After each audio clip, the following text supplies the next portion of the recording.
Aujourd'hui, je vais vous lire une deuxième partie du livre Ceux qui sortent dans la nuit par Moutlon. La transformation d'Alain.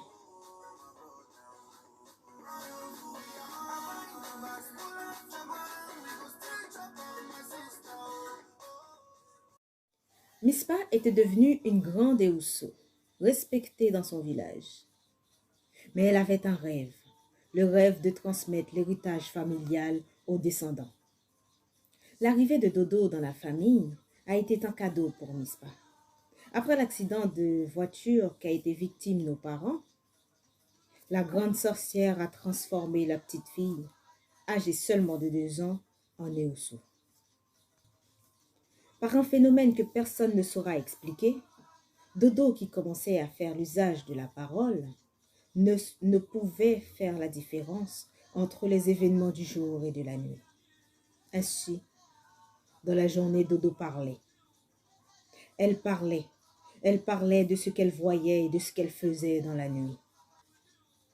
Mispa a essayé de contenir sa petite fille autant qu'elle le pouvait, jusqu'au jour fatidique où Dodo s'est mise à parler, devant tout le monde, et surtout devant le diacre, un Eousso. Ce jour-là, son sort était scellé. Mispa, qui connaissait les conséquences de cet acte, s'est enfuie avec sa petite fille dans le premier train pour la capitale. Arrivée à Yaoundé, Mispa s'est installée la peur au ventre chez l'un de ses fidèles amis, Ada, un Eoussou et un scientifique.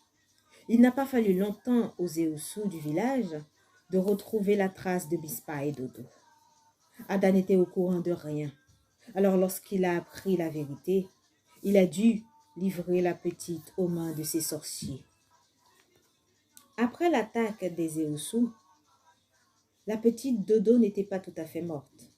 Elle a été donc transportée à l'hôpital. Avant qu'elle ne meure, elle m'a tout avoué, à moi, son grand frère.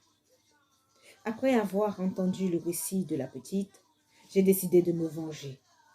Je suis donc allée affronter la grande sorcière en lui demandant de me transformer en Eousso, sans lui expliquer la raison. Voilà comment je devins moi-même un Eousso. Sans doute le premier mâle Eousso de la lignée depuis plus d'1 siècle. La vieille Mispa, anéantie par l'échec de son projet, avait accédé à ma demande plus facilement que je ne l'avais craint. Le seul fait d'avoir parlé, de m'avoir raconté son histoire, montrait qu'elle n'attendait plus rien de la vie.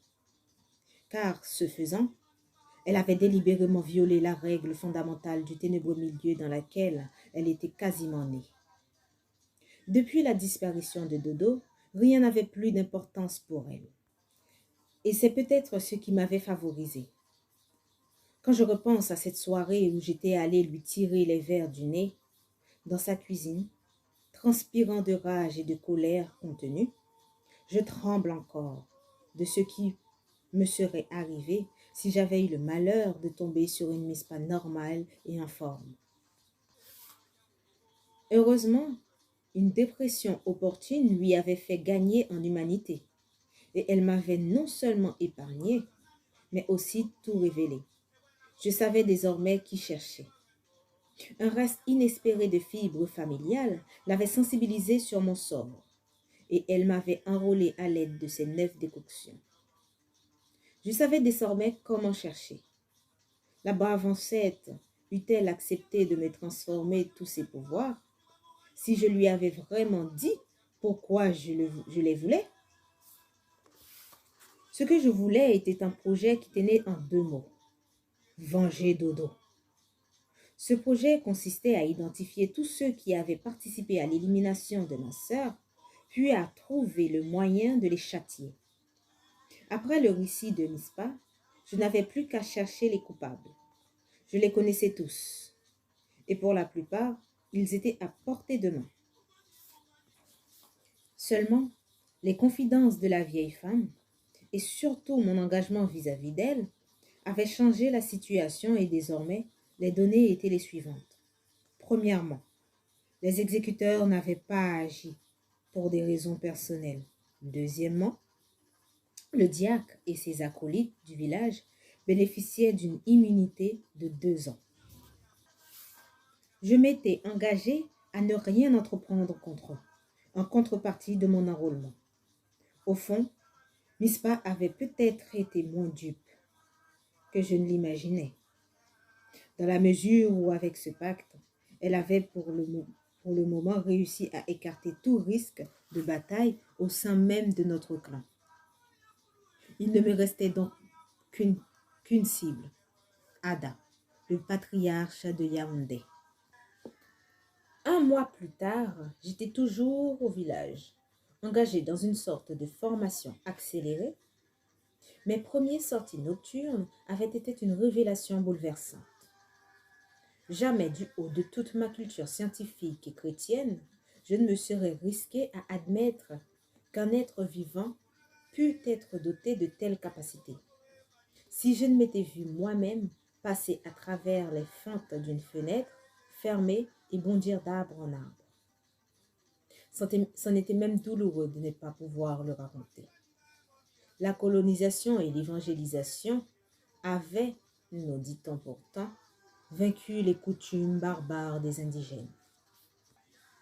Nuit après nuit, j'avais le sentiment d'accéder à l'invulnérabilité. Mais quand parfois Mispa me rejoignait au-dessus d'un manguier, rien qu'à la voir se mouvoir, je recouvrais de l'immunité.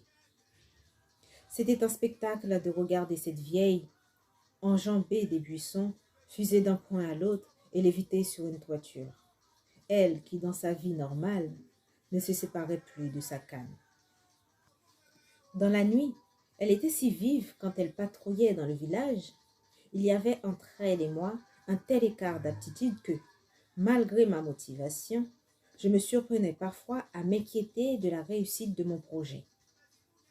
Parce que si le vieux Ada avait lui aussi le don de recouvrir toute la vigueur de sa jeunesse dès la nuit tombée, la confrontation s'annonçait explosive, surtout à mes dépens.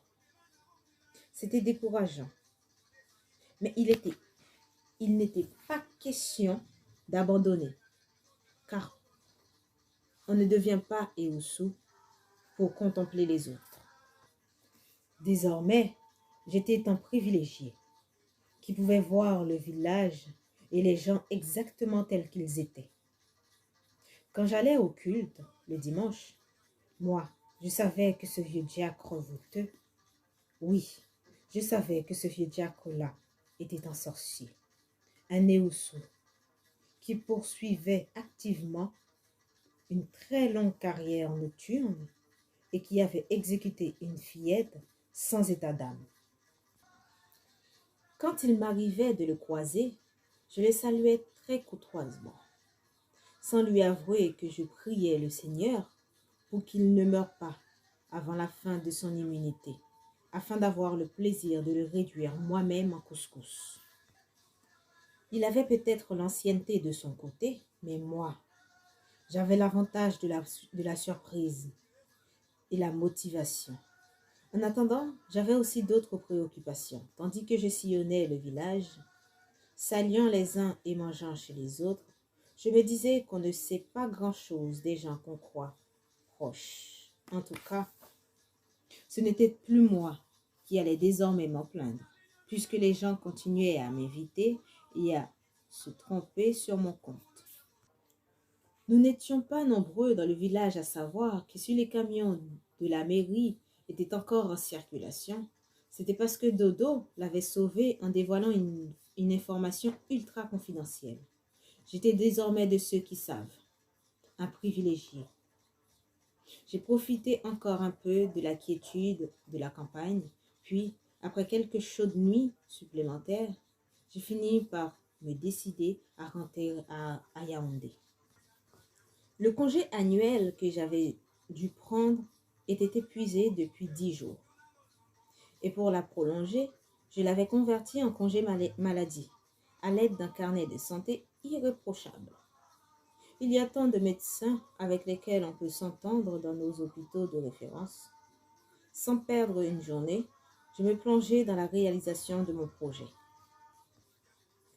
J'avais estimé que 2 sorties de repérage autour du domicile d'Ada suffisaient pour que je me fasse une idée de ses habitudes. Cet exercice me fut d'autant plus facile que ce monsieur habitait la rue Magny et Rondeau, comme moi. Il me suffisait donc de traverser et de descendre un peu en direction de la place Amadou Ahidjo, et j'étais devant son portail. Je fus encore plus coincé de constater que la nuit où l'on avait massacré ma sœur, j'étais couché à même pas 2 pâtés de maison. Dodo était peut-être passé au-dessus de ma chambre lors de son dernier raid nocturne, tandis qu'elle rentrait en compagnie d'Ada, qui la savait déjà cernée par ses futurs bourreaux. Que les Zousous aient un code et obéissent à des règles, je voulais bien le comprendre. Mais je ne parvenais pas à accepter l'élimination de Dodo. Quelqu'un devait payer pour cela. Et en attendant de pouvoir un jour m'occuper du diacre, c'était le vieux Ada que je visais. J'avais retourné le problème dans tous les sens et j'en étais arrivé à la conclusion que ma seule chance de le vaincre était de m'attaquer à son corps physique. Car si je me hasardais à l'affronter en duel sur un arbre, il allait me broyer. Le plus simple était d'attendre qu'il sorte en voyage astral, puis, ayant localisé son corps physique, rester inerte dans sa chambre, l'enduire complètement de piment. Ada serait ainsi condamné à végéter dans les airs et il mourrait après 10 jours d'errance. Ce n'était peut-être pas chevaleresque comme plan, mais une vengeance en vaut une autre. Avec Ada, j'ai découvert qu'il y avait des Eosus capables de se réincarner à bonne distance de leur corps physique, surtout de rajeunir et de venir se mélanger au reste des mortels. Cela faisait froid dans le dos. J'ai décidé de passer rapidement à l'action.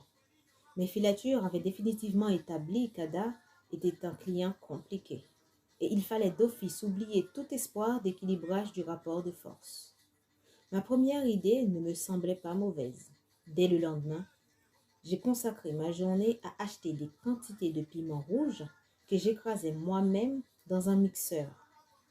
Et les mains chaussées de gants, j'introduisais la pâte obtenue dans une bouteille en plastique.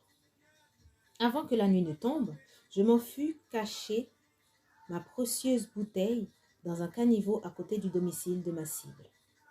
Puis, je m'arrêtai quelques minutes devant un kiosque à journaux en me disant que dans 11 jours, tous les titres allaient sans doute annoncer à la une le décès de Jean-Paul Ada.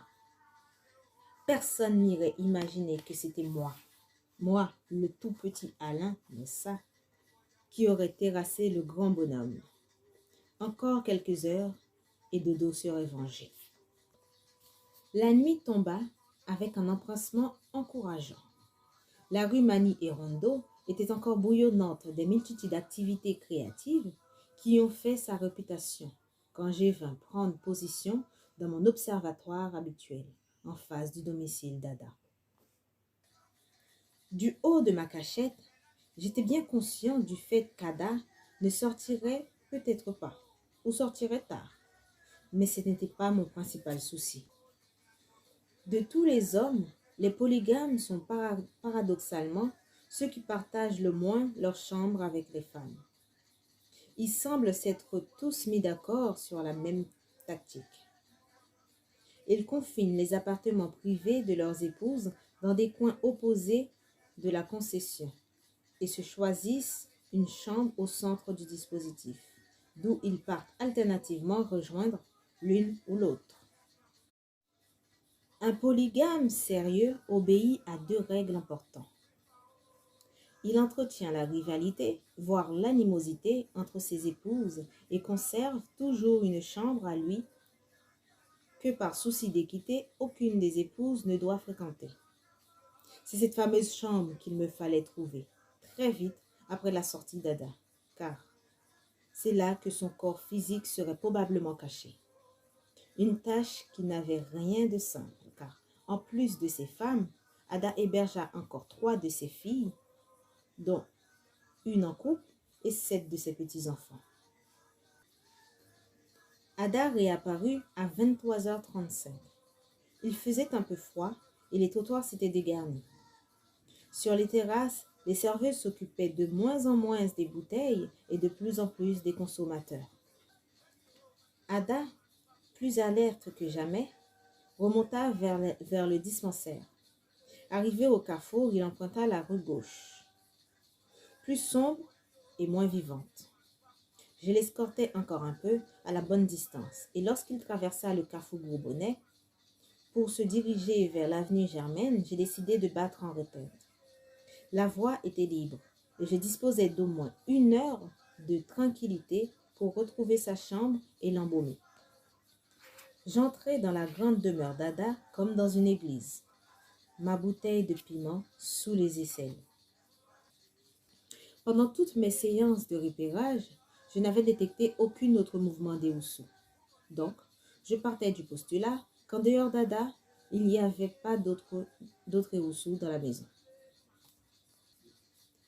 4 chambres plus tard, je n'avais toujours pas trouvé la chambre d'Ada. Mais je n'ignorais plus l'anatomie de ses filles. Une intuition fulgurante me fit redescendre rapidement au rez-de-chaussée. Le rez-de-chaussée convient mieux à un homme du 3e âge. En effet, j'ai tombé sur la bonne chambre, au fond du premier couloir. C'était une très grande pièce, très large. J'ai commencé à le parcourir d'un regard circulaire. Juste à côté de la porte, une table encombrée de paperasses et de livres, avec en dessous des piles de documents. Puis, un mollet fauteuil et un guéridon disposés devant un grand téléviseur, dont le point rouge de l'alimentation indiquait qu'il avait été éteint à la télécommande. Un lourd rideau dissimulant des persiennes d'une fenêtre semblait gommer tout le mur d'en face. Je me rapprochai et à travers les minuscules mailles de la moustiquaire, je les vis. Il était couché sur le dos, les bras le long du corps, le menton relevé avec une expression de sévérité saisissante. Il était là, à portée de main, et il ne me restait plus qu'à me protéger les mains et à ouvrir ma bouteille et le badigeonner de piment pour définitivement le transformer en momie. Juste au moment où je tendais la main pour écarter le moustiquaire, un froufrou se produisit dans mon dos et une voix me souffla derrière l'oreille. Je t'attendais. J'ai fait un bond de côté, le pouls à 200, et ma bouteille qui était tombée roula vers l'entrée de la salle de bain. Pendant une dizaine de secondes, qui me parut éternelle, je fus tout d'abord pris dans une sorte de béatitude, avant qu'un terrible sentiment d'insécurité m'oppressât violemment. Ada alla tranquillement ramasser ma bouteille de piment qu'il porta sur son nez en sniffant. Quand il se retourna en avant vers moi, j'ai cru que je n'allais plus recevoir la lumière du jour. Tiens, reprends ta bouteille et continue ton travail. Surtout, ne t'occupe pas de moi. Fais comme si j'étais pas là. Arrête de te payer ma tête. Je ne terminais jamais cette phrase. Avant, avec une soudaine incroyable, il m'attrapa par le cou et me plaqua violemment contre un mur. Qui t'a envoyé? Parle! J'étais tellement terrifiée que je n'avais même pas mal, tandis qu'il me comprimait les carotides d'une main de fer. C'est une quinte de toux qu'il reçut en pleine face pour toute réponse. Il me projeta par terre et me retrouvai sous la table avec des fascules sur la tête. Déjà, il était près de moi, me dominant de toute sa stature. Les yeux luisants comme des lucioles, je me relevai promptement. « Mais qui es-tu, jeune homme ?» Qu'avais-je encore à dire? Ma vengeance avait vécu, et j'étais sur le point d'enrichir le tableau de chasse du redoutable Ada. On allait me retrouver sans vie dans mon lit, ce matin ou un autre, avec peut-être des fourmis dans le nez. Personne ne saurait, comme d'habitude. J'ai pensé à mes 2 filles, que c'était bête de mourir ainsi. La calmie fut de courte durée.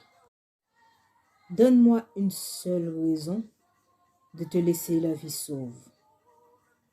Je veux vivre. Ce n'est pas suffisant. Je suis Alain, le petit-fils de Mispa. Non, c'est impossible. Si, je suis le frère aîné de Dodo. Mispa peut le confirmer. Oh, c'est donc elle qui t'a envoyé? Non, elle n'est au courant de rien. Si tu es ici ce soir, ça ne peut signifier qu'une chose. Mispa a donc parlé. Mispa a parlé? Ce sera tout pour aujourd'hui.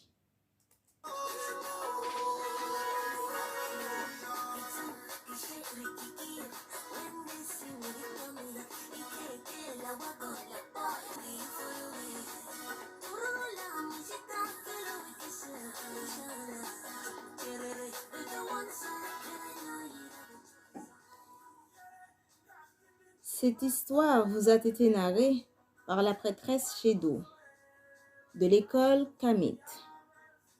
Nous vous retrouvons pour une suite la semaine prochaine. Si vous souhaitez lire le livre entièrement, nous vous laissons le lien dans la description. Si vous aussi vous avez des histoires, des livres, des contes à partager avec la communauté, merci de nous contacter par mail. OTEP.